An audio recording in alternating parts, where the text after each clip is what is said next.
Hello friends, welcome back to my channel. So ಇವತ್ತು ನಮ್ಮ ಚಾನಲಲ್ಲಿ ಬೇಳೆ ಸಾರು ಹೇಗೆ ಮಾಡೋದು ಅಂತ ನೋಡೋಣ ರೀ. ಮೋಸ್ಟ್ಲಿ ನೀವು ಕೇಳ್ತೀರಾ ಅನ್ಸುತ್ತೆ, ಆಂಧ್ರ ಸ್ಟೈಲ್ ಪಪ್ಪು ಅಂತ. ಸೊ ಆ ಬೇಳೆ ಸಾರನ್ನ ಇಟ್ಕೊಂಡು ಪಕ್ಕದಲ್ಲಿ ಬಿಸಿ ಬಿಸಿ ಅನ್ನ ಹಾಕ್ಕೊಂಡು ಅದ್ರ ಮೇಲೆ ತುಪ್ಪ ಹಾಕ್ಕೊಂಡು ಉಪ್ಪಿನಕಾಯಿ ಹಿಡ್ಕೊಂಡು ತಿಂತಾ ಇದ್ರೆ ಬಾಯಲ್ಲಿ ನೀರು ಬರ್ತಾ ಇದೆ ಅಲ್ವಾ.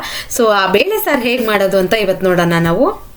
ಫಸ್ಟ್ ಇವಾಗ ಕುಕ್ಕರ್ ತಗೊಂಡು ನಾನಿಲ್ಲಿ 3 ಜನಕ್ಕೆ ಬೇಕಾಗಷ್ಟು ಬೇಳೆ ಸಾರು ಮಾಡ್ತಾ ಇದ್ದೀನಿ. ಸೊ ದೊಡ್ಡ ಬೌಲಿಂದ ಅರ್ಧ ಬೌಲ್ ಬೇಳೆ ಹಾಕ್ತಾ ಇದ್ದೀನಿ. ಅದಾದ್ಮೇಲೆ ನೀವು ಒಂದು ಕಟ್ ಮಾಡಿಕೊಂಡು ಈರುಳ್ಳಿ ಹಾಕ್ಕೊಳ್ಳಿ. ಅದಾದ್ಮೇಲೆ ಮೆಣಸಿನ್ಕಾಯಿ ನೀವು ಖಾರಕ್ಕೆ ತಕ್ಕಷ್ಟು ಹಾಕ್ಕೊಳ್ಳಿ. ಸೊ ಅದಾದ್ಮೇಲೆ ಟೊಮೊಟೊ ಒಂದು 4 ಟೊಮೊಟೊ ಹಾಕ್ಕೊಳ್ಳಿ. 4 ರಿಂದ 5 ಟೊಮೊಟೊ ಹಾಕೊಳ್ಳಿ 3 ಜನಕ್ಕಾದ್ರೆ. ಸೊ ನಾನಿಲ್ಲಿ 3 ಜನಕ್ಕೆ ಮಾಡೋದನ್ನ ಹೇಳ್ತಾ ಇದ್ದೀನಿ. ಸೊ ಅದಾದ್ಮೇಲೆ ಬೆಳ್ಳುಳ್ಳಿನ ಸುಲ್ಕೊಂಡು ಹಾಕೊಳ್ಳಿ. ಒಂದ್ ವೇಳೆ ಚಿಕ್ಕ ಗಡ್ಡೆ ಆದ್ರೆ ಫುಲ್ ಹಾಕಿ, ದೊಡ್ಡದಾದ್ರೆ ಅರ್ಧ ಹಾಕಿ. ಕರ್ಬೇವಿನ ಸೊಪ್ಪಿನ ಹಾಕೊಳ್ಳಿ. ಕರ್ಬೇವಿನ ಸೊಪ್ಪಿ ಬಿಡಿಸಿ ಹಾಕಬೇಡಿ. ಸೊ ಕಡ್ಡಿ ಸಮೇತ ಹಾಕಿ. ಅದಾದ್ಮೇಲೆ ಉಪ್ಪು ಹಾಕಿ, ಸ್ವಲ್ಪ ಚಿಟಿಕೆ ಅರಿಶಿನ ಪುಡಿ ಹಾಕಿ. ಲಾಸ್ಟ್ ಅಲ್ಲಿ ನೀರು ಹಾಕೊಳ್ಳೋಣ.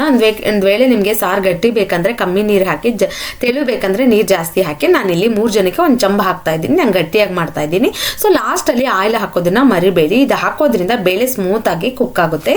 ಸೊ ಈಗ ಇದನ್ನ ನಾವು 3 ರಿಂದ 4 ವಿಸಲ್ ಹೊಡಿಸ್ಕೊಳ್ಳೋಣ. ಒಂದ್ ವೇಳೆ ನಿಮ್ಗೆ ಹಳೆ ಬೇಳೆ ಆಗಿದ್ರೆ ಒಂದು 3 ರಿಂದ 4 ವಿಸಲ್ ಸಾಕಾಗುತ್ತೆ. ಒಂದ್ ವೇಳೆ ಹೊಸದಾಗಿದ್ರೆ 5 ರಿಂದ 6 ವಿಸಲ್ ಬೇಕಾಗುತ್ತೆ, ಯಾಕಂದ್ರೆ ಬೇಳೆ ಸರಿಯಾಗಿ ಕುಕ್ ಆಗಲ್ಲ. ಸೊ ಈಗ ಕುಕ್ಕರ್ ಓಪನ್ ಮಾಡಿ ನೋಡ್ತಾ ಇದ್ದೀರಾ ನೋಡಿ, ಈ ತರ ಆಗಿದೆ ಈಗ. ಸೊ ಇದನ್ನ ಈಗ ನಾವು ನಿಮ್ಮ ಮನೇಲಿ ಬೇಳೆ ಇಟ್ಕೋದು ಒಂದು ಕೋಲ್ ಇದ್ರೂ ಸರಿ, ಇಲ್ಲಾಂದ್ರೆ ಒಂದು ಸ್ಮ್ಯಾಶರ್ ತಗೊಂಡು ಸೊ ಬೇಳೆ ಎಲ್ಲದನ್ನು ಸ್ಮ್ಯಾಶ್ ಮಾಡ್ಕೊಳ್ಳಿ ಈ ತರ.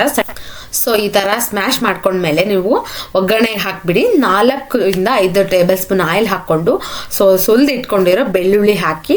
ಅದಾದ್ಮೇಲೆ ಸೊ ಲಾಸ್ಟ್ ಅಲ್ಲಿ ಸಾಸಿವೆ ಜೀರಿಗೆ ಹಾಕಿ. ಅದಾದ್ಮೇಲೆ ಸೊ ಒಣಮೆಣಸಿನ್ಕಾಯಿ ಕರ್ಬೇವು ಹಾಕ್ಬಿಟ್ಟು ಒಗ್ಗರಣೆ ಕೊಟ್ಬಿಡಿ. ಸೊ ನೋಡ್ತಾ ಇದ್ದೀರಲ್ಲ ಬೇಳೆ ಸಾರು ಎಷ್ಟು ಚೆನ್ನಾಗಿದೆ ಅಂತ. ಸೊ ಪ್ಲೀಸ್ ನಿಮ್ಮ ಮನೇಲಿ ನೆಕ್ಸ್ಟ್ ಟೈಮ್ ಬೇಳೆ ಸಾರು ಮಾಡುವಾಗ ಈ ತರ ಮಾಡಿ ಕೊಡಿ. ಸೊ ನಿಮ್ಮ ಮನೇಲಿ ಫ್ಯಾನ್ಸ್ ಆಗ್ಬಿಡ್ತಾರೆ ನಿಮ್ಗೆ, ಎಷ್ಟು ಚೆನ್ನಾಗಿ ಬರುತ್ತೆ. ಸೊ ಈ ವಿಡಿಯೋಗೋಸ್ಕರ ಪ್ಲೀಸ್ ಒಂದು ಸಬ್ಸ್ಕ್ರೈಬ್ ಮಾಡ್ಕೋಬೋದಲ್ಲ ಫ್ರೆಂಡ್ಸ್, ಹಂಗೆ ಒಂದು ಲೈಕ್ ಕೂಡ ಮಾಡಿ, ಶೇರ್ ಕೂಡ ಮಾಡಿಬಿಡಿ. So thank you.